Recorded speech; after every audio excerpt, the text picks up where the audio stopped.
Vamos y alentamos para que por favor participemos de los servicios de la casa de oración y fortalecernos en el Señor.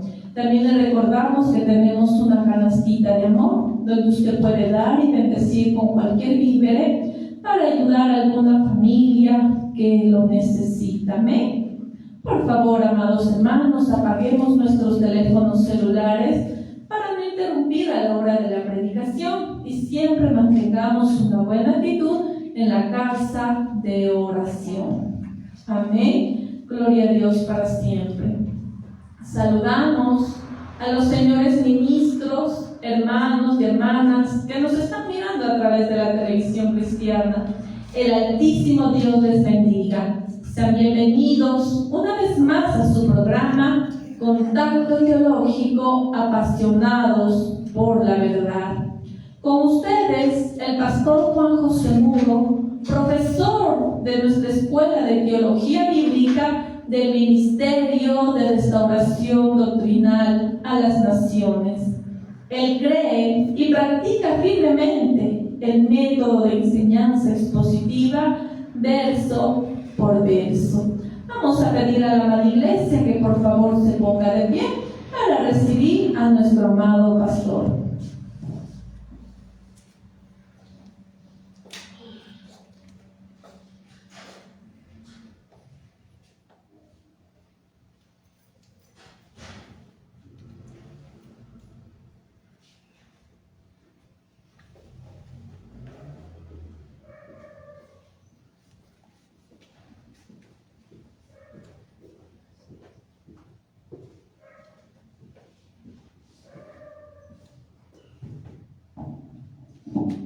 Gloria a Dios, muy buenas noches, amadas hermanas.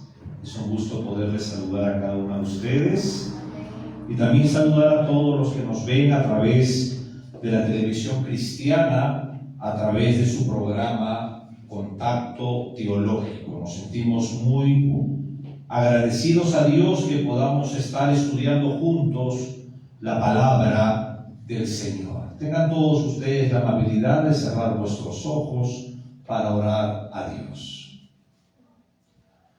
Amado Dios mío, amado Padre Celestial, amado Padre de la Gloria, bendito eres, glorioso Dios.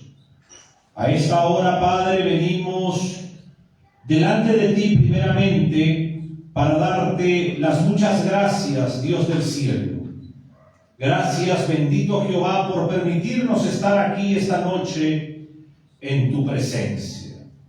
Reconocemos, Padre, que la Biblia es la palabra de Dios. Reconocemos que es tu revelación dada para el hombre. Gracias, mi Dios, porque todo está escrito en tu palabra. Señor, gracias porque nos permite ser templo de la tercera persona de la Trinidad. Gracias, mi Dios, por Cristo, el único camino que nos lleva a tu eternidad, el único camino que nos lleva a tu presencia. Gracias, mi Dios, por el libro por antonomasia, el libro de los libros, tu palabra, la doctrina, lo que nosotros, Señor, necesitamos. Gracias, mi Dios, porque podemos descansar en ti, podemos confiar en ti. Te amamos, te exaltamos y te glorificamos a ti. Gracias por este tiempo tan hermoso que nos das de poder estar aquí en tu presencia. Señor, sabemos los tiempos en que vivimos.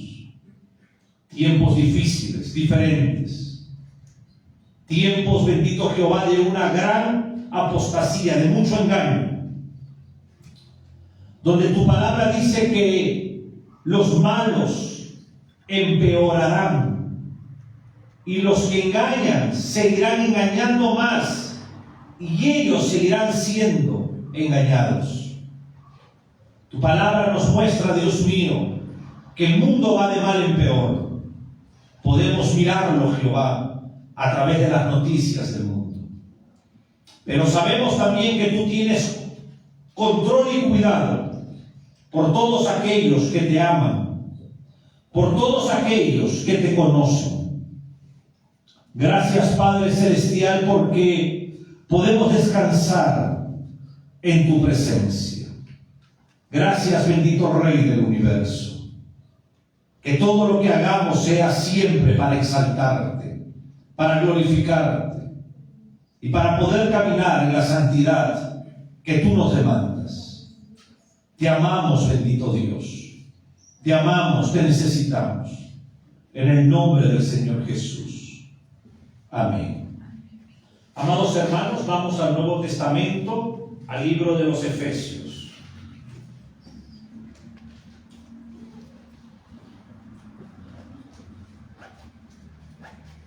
Nuevo Testamento, al libro de los Efesios.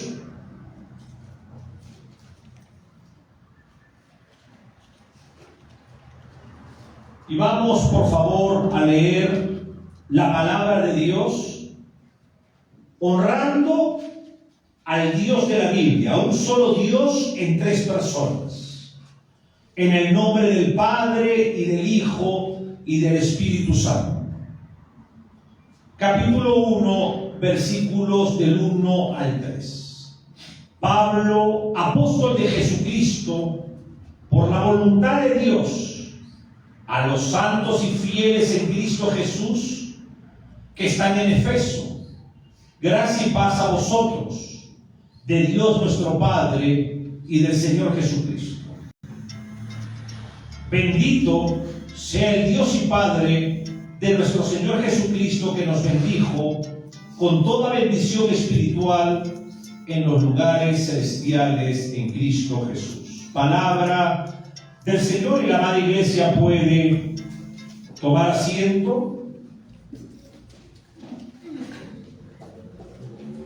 Estamos viendo que este libro, esta epístola, fue escrita por el mismo hombre que aparece en el primer versículo, llamado Pablo. Pablo de Tarso. Pablo de Tarso fue un judío fariseo formado de una manera muy profunda.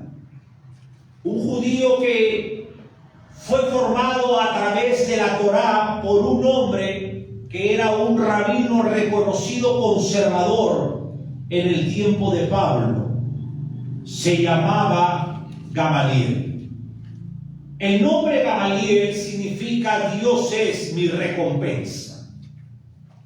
Gamaliel fue aquel hombre que cuando llevaron ante las autoridades a los apóstoles, pues él sacó a los apóstoles de ese tribuno y les dijo de que si es de Dios lo que está sucediendo, pues va a crecer así ellos detengan el crecimiento del cristianismo. Pero si no es de Dios, el crecimiento a través de los apóstoles va a terminar. Y Pablo presenta como recordándole al tributo, recordándole a las autoridades, a algunos hombres que en algún momento se levantaron como encomendados por Dios y fracasaron en el camino. Te demuestro con esto de que Gamaliel era un hombre conservador, era un hombre prudente, era un fariseo profundo, pero prudente. No era una persona que era escandalosa, sino que le gustaba observar, porque posiblemente eran las cosas de Dios. No es que él estaba aceptando el cristianismo, sino que él era prudente en lo que miraba. Y decía, si es de Dios, por más que nosotros hagamos algo, esto va a continuar su obra.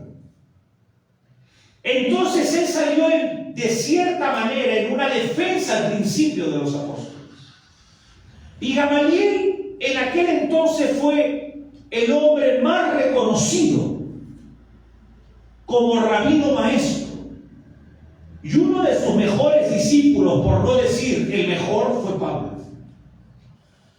Pablo aprendió la Torá en Jerusalén, Pablo no aprendió la Torá en Tarsos, sino cuando él fue a Jerusalén. Pablo creció en una ciudad donde llegó en algún momento de la historia de Tarsos de ser una ciudad tan competitiva intelectualmente, de que se dice que competía con la Academia de Atenas. Aprendamos, por favor. O con la Biblioteca Académica de Alejandría. Pablo creció en un ambiente totalmente donde la literatura era dada. Pablo conocía el griego, el hebreo, el arameo. Pablo conocía latín, porque él era también ciudadano romano. Y él hablaba de leyes. Pablo era un hombre trilingüe realmente. Era un hombre con mucha capacidad académica. Cuando él llega a Jerusalén y se somete a Gamaliel, él aprende realmente la Torá de una manera exegética, de una manera profunda. Imagínate este hombre, la capacidad que había tenido desde pequeño. Es por eso que Dios lo usaba a él de una manera diversa. Él pudo estar en Atenas frente a filósofos reconocidos. Y el griego que él conocía, aún en Atenas, él utilizó en una frase en el libro de Hechos, hablando de un filósofo, para que nosotros podamos observar de una manera pequeña la magnitud del conocimiento académico que tuvo Pablo. Y de ahí Pablo tuvo un encuentro con el Cristo resucitado. Este encuentro con el Cristo resucitado lo llevó a recibir, mira, la escuela del quebrantamiento y la escuela académica que el propio Señor Jesucristo le dio a Pablo. Por lo tanto, observamos que Pablo era un hombre culto, académico, un hombre con un conocimiento cultural muy amplio. Era un hombre que conocía lenguas. Es por eso que vemos que sus escritos son de una formalidad, de una literatura de un nivel muy alto. No vemos un escrito simple o popular de un hombre. Dios usó la educación de Pablo. Dios usó la academia de Pablo. Pablo era un hombre que podía enfrentar a los griegos. Los griegos eran hombres con gran conocimiento filosófico. No eran gente ignorante. Y Dios lo mandaba a esos lugares. Y también Dios ponía a Pablo muchas veces delante como el rey Agripa. Es por eso que la elocuencia de Pablo era una formalidad en el hablar. Por lo tanto, Dios también usó la ciudadanía de Pablo para poder extender el evangelio de salvación. Lo que quiero enseñarte es que Dios usó lo que Pablo era. Pablo era un hombre que tenía muchas facultades que fueron usadas por Dios en aquellos tiempos. ¿Para qué? Para extender el evangelio de salvación. Para extender la muerte, la sepultura y la resurrección del Señor Jesucristo. Es por esto que este hombre tuvo la capacidad, dirigida por Dios a través de su Espíritu Santo, de escribir casi la tercera parte de la Biblia. Pablo ha escrito 13 epístolas, 13 cartas de 27 del Nuevo Testamento cronológico que tenemos en nuestra palabra, lo escribió Pablo. ¿Qué nos quiere enseñar esto? Que Dios quiere usar tu educación, tu ciudadanía, las lenguas que uno pueda conocer para extender el evangelio. Es importante entender esto. ¿Cómo nace realmente las epístolas que nosotros tenemos en el Nuevo Testamento? Y en este caso estamos hablando de la epístola de lo que es Efesios. Ahora, Pablo, apóstol de Jesucristo, por la voluntad de Dios, a los santos y fieles en Cristo Jesús que están en Efeso. Ya habíamos nosotros hablado de esto, de que Pablo comienza su carta afirmando su autoridad apostólica. Mira la cultura de Pablo y mira el lenguaje, como ya te he enseñado una vez, cómo se escribían las cartas en la antigüedad. En la antigüedad se ponía el nombre de la persona, del autor de la letra. En este caso él pone su nombre y ¿qué hace? Pone su oficio, su cargo, en este caso un ministerio. Y él dice, Pablo, apóstol. Él está ahorita delegando la carta con la autoridad que el Señor Jesucristo le dio. ¿Por qué? Porque el Señor Jesucristo es el que da, miren, los dones ministeriales. El Padre da los dones motivacionales. ¿Qué cosas son los dones motivacionales? Todo ser humano tiene un don de desarrollo en esta vida. Dios nos da la vida y se desarrolla dentro de esta vida un don. Y nosotros podemos ver cómo hay tanta gente que tiene excelentes cualidades, virtudes maravillosas, porque el Padre le ha dado a todo ser humano la capacidad de desarrollo dentro de esta vida. Cuando Dios dice hagamos al hombre a nuestra imagen, conforme a nuestra semejanza, en esa imagen y en esa semejanza, Dios delega a cada individuo un carácter para desarrollarse dentro de este cosmos. Es por eso que todos ustedes tienen un desarrollo, aún para limpiar un piso. Así uno no vaya al colegio, hay un don que Dios te ha dado en tu carácter para desarrollarte. Es por eso que el título no hace, hermanos, no hace a la persona para poder laborar. Cualquier persona tiene la capacidad para desarrollarse en este mundo, porque hemos sido hechos a la imagen y a la semejanza de nuestro Señor. La palabra apóstol implica ser enviado, y Pablo reconoce que su misión es dada por voluntad de Dios. Por eso dice apóstol de Jesucristo, por voluntad de Dios. Pero acá hay algo importante que nosotros tenemos que notar y aprender a discernir.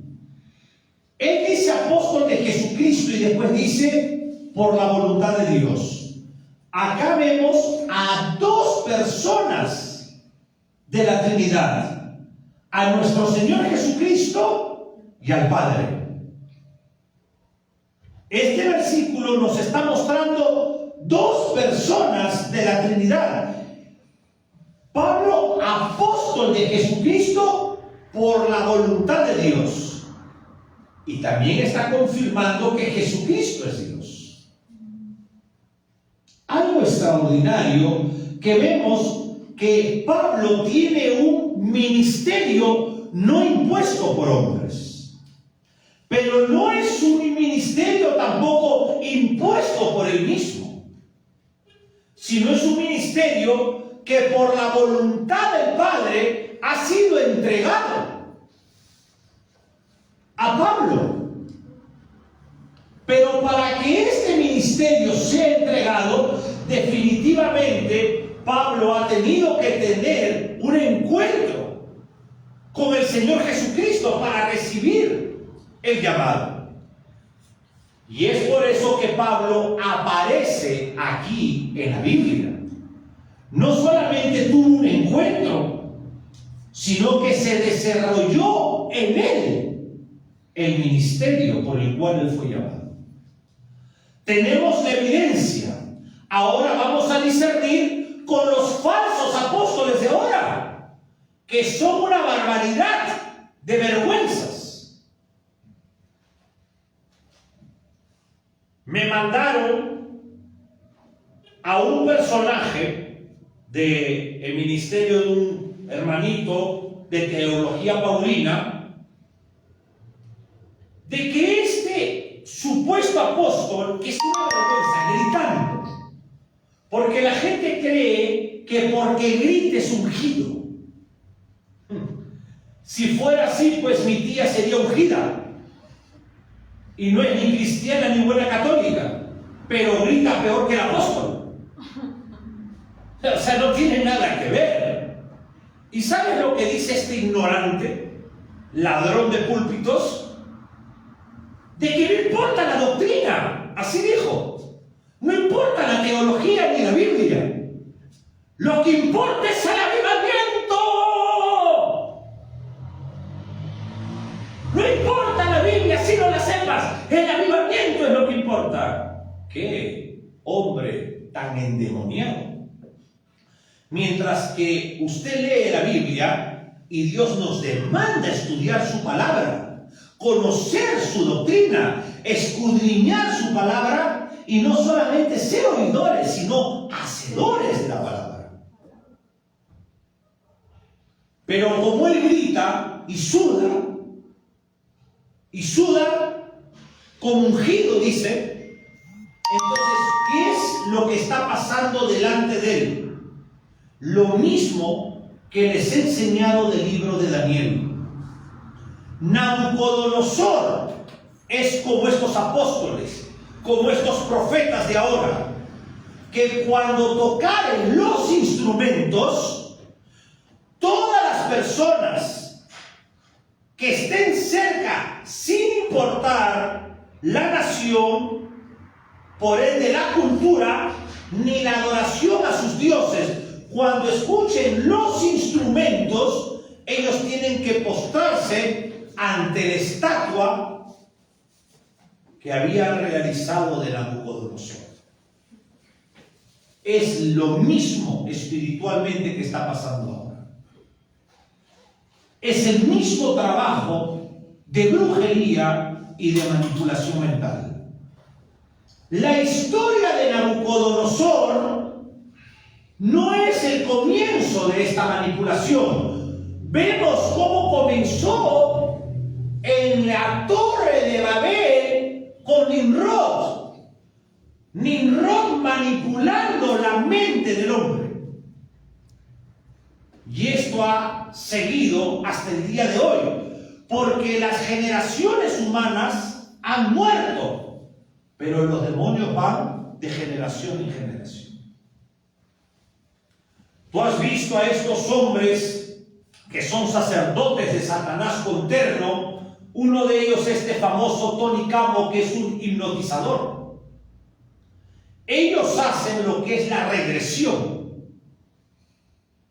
Y como tú tienes problemas, entonces uno de tus problemas es tu pasado. Entonces ellos van a regresarte a cuando eras niño. El hipnotismo, y eso practican mucho los psiquiatras también.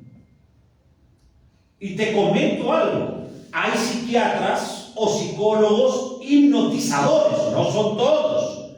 No es que porque lleves alguna clase de terapia de lenguaje lo van a hipnotizar, sino que hay especialistas en esto. Son sacerdotes satánicos. Hacen una regresión. Usted tiene 70 años y te hacen regresar a 9 años. Y tú empiezas a llorar. Mamá, mamá, mamá. Y usan supuestamente eso para decir que tu problema está en la niñez. Déjame decirte que esa regresión es el demonio generacional de su familia, que como conoce a la persona que está ahí, lo hace retroceder y toma su conciencia y su boca.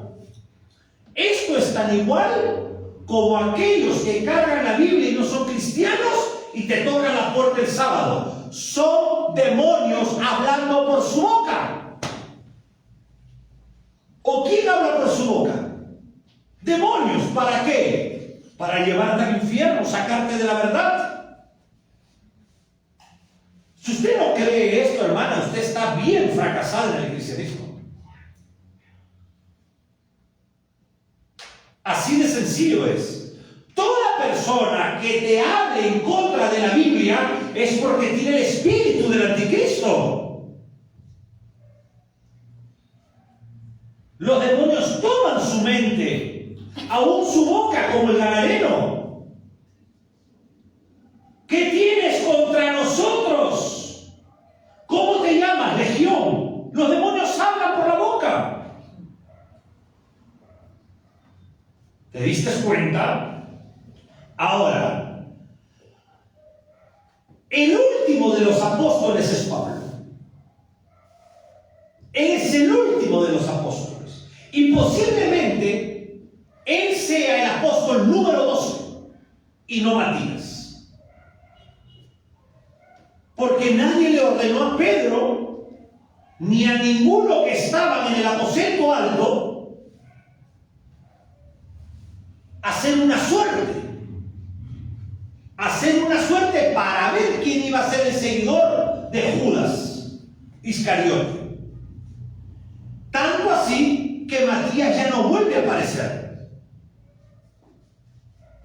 La Biblia nos enseña que existieron 12 realmente, y aún en el Apocalipsis, en la parte final, nos habla que estarán el nombre de los 12 apóstoles.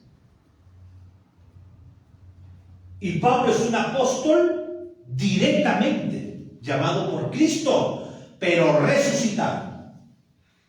Pablo tuvo un encuentro para el apostolado con el Cristo resucitado, no con el Cristo de cuerpo natural. Te hago pensar, el Señor Jesús se acerca a los apóstoles cuando comenzaba su ministerio en cuerpo natural, en su encarnación, pero con Pablo se acerca con cuerpo de resurrección. ¿Viste la diferencia?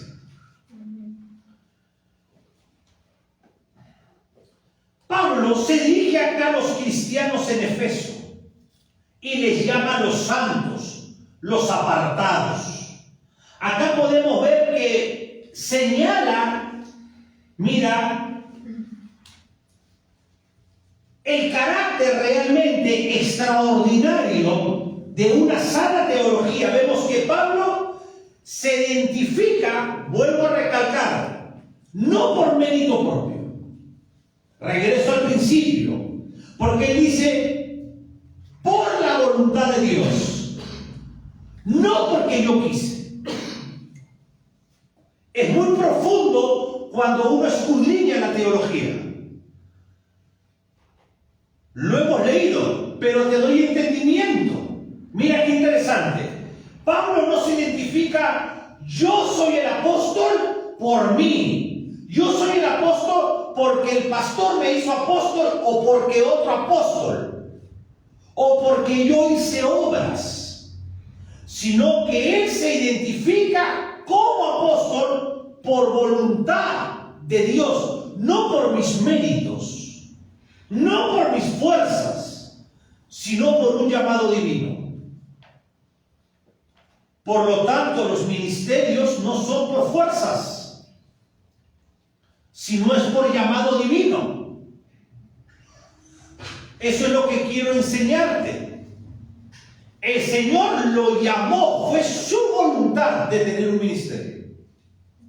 La frase que vemos acá, santos y fieles, muestra tanto la posición como la práctica del creyente. Dice acá, santos y fieles. Santos y fieles. ¿Qué está hablando acá? Apartados para Dios y perseverantes en la fe. Santos, apartados para Dios y fieles. ¿Quiénes son los fieles? Los que perseveran en la fe. Ya te he enseñado una vez que dentro de las congregaciones vamos a encontrar convertidos y fieles. Los convertidos son aquellos que están constantemente diciéndole al Señor, Señor, cámbiame, Señor, límpiame, sácame el pecado, Señor, ayúdame en esto. Pero realmente ellos no cambian en su corazón, no tienen un deseo. Pero los fieles son aquellos que perseveran y que en medio de todas las pruebas se mantienen junto a Dios. Los fieles son aquellos que Dios puede confiar en esas personas. Los fieles son aquellos que pase lo que pase, están en la iglesia caminando en santidad. Porque dice, mira lo que dice, a los santos. No dice los mundanos, no dice los mentirosos, sino a los santos. ¿Quiénes son los santos? Los que han nacido de nuevo, los que tienen fruto de arrepentimiento. ¿Quiénes son los santos? No necesariamente los que congregan, porque hay gente que congrega y tiene frutos todavía de una vida antigua fuera.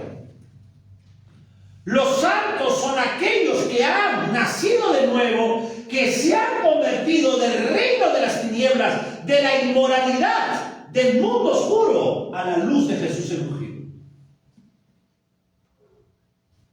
No es cualquier cosa, solamente un versículo. ¿Te das cuenta? Acá, insisto, destaca la autoridad apostólica de Pablo. Y él dice, mi autoridad no es humana, sino que la autoridad que me han delegado es por la voluntad de Dios. Y todos los creyentes, dice Pablo, en este caso dirigiéndose a la iglesia de Filipos, están llamados a ser santos. Y voy a agregar algo más. Son santos no por perfección, escúcheme bien, personal, sino por la relación de que cada creyente tiene con Cristo. Quiero volverlo a decir.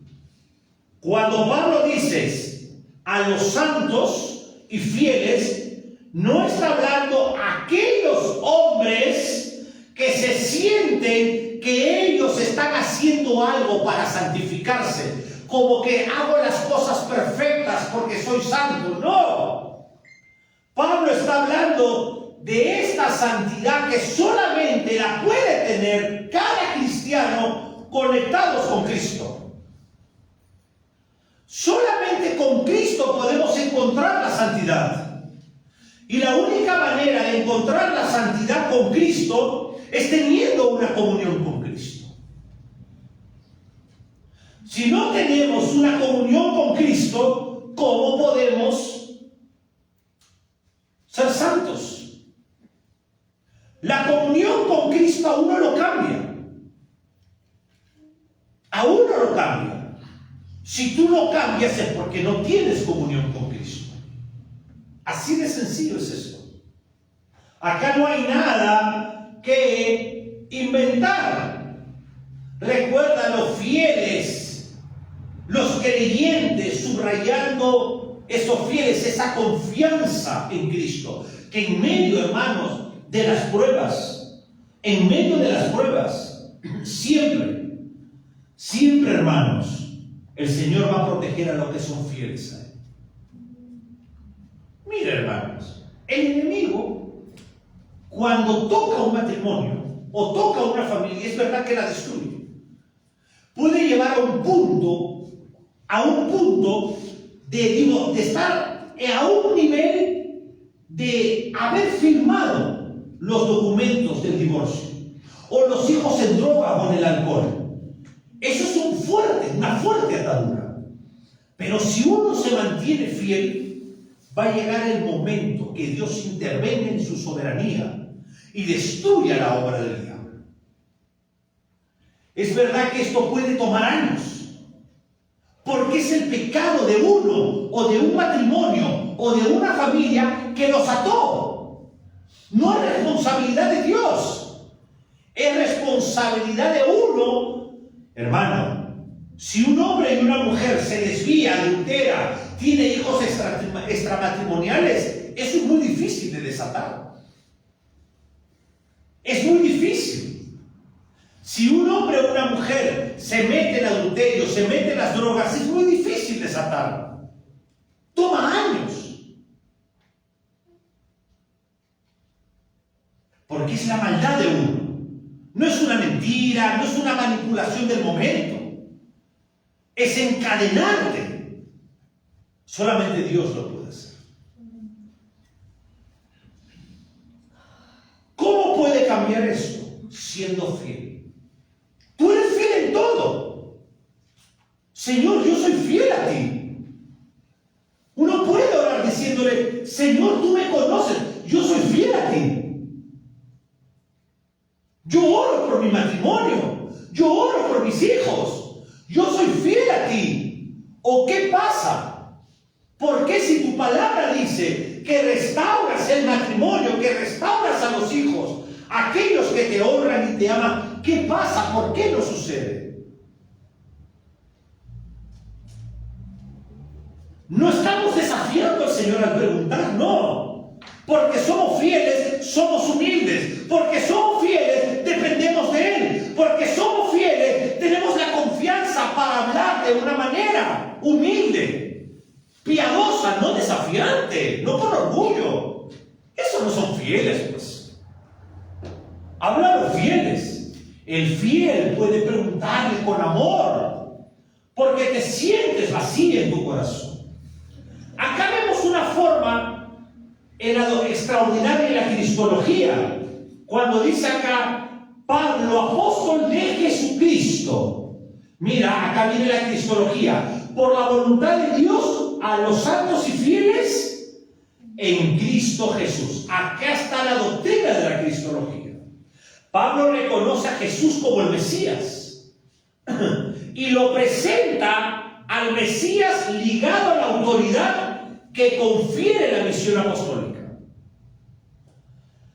Pablo está aceptando que el Mesías prometido en el Antiguo Testamento es Cristo Jesús. Recuerda que Pablo era un fariseo del primer siglo. Y era un hombre devoto de tal punto que él jamás iba a creer esto.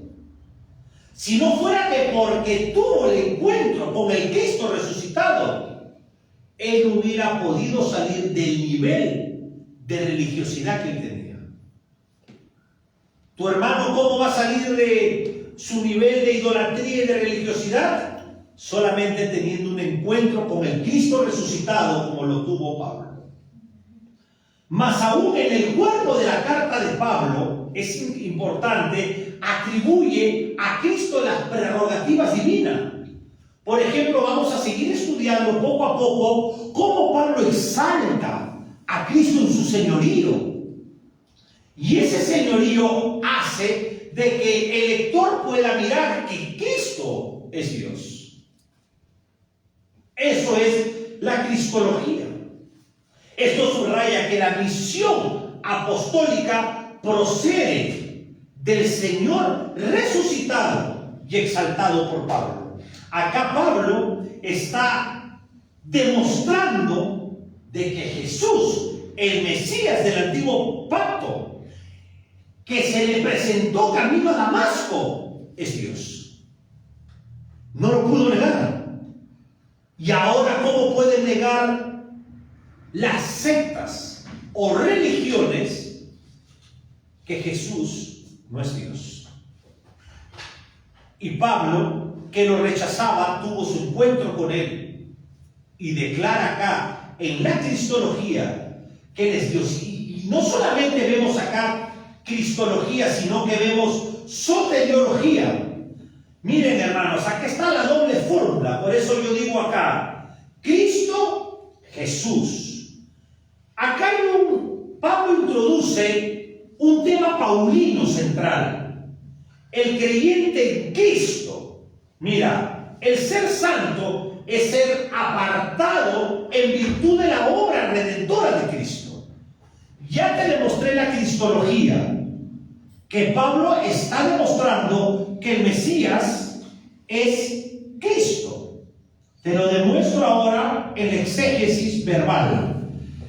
Mesías en el hebreo es Mashiach, que significa ungido. Cristo en el griego es Christos, que significa ungido. Por lo tanto, cuando él dice Cristo, está aceptando que el Mesías es Cristo y que Cristo es el Mesías. Pero acá viene la soteriología. Cuando él dice a los santos son los salvos. Por lo tanto, cuando él dice Jesús, es el que fue a la cruz del Calvario. Y él cómo enlaza, cómo conecta. Y él dice a los santos, o sea, a los que fueron perdonados, limpiados por la sangre de este Jesús. ¿Te diste cuenta cuando estudiamos la teología, la profundidad de lo que nosotros podemos encontrar? Hermanos, y te voy a decir algo para estar acabando.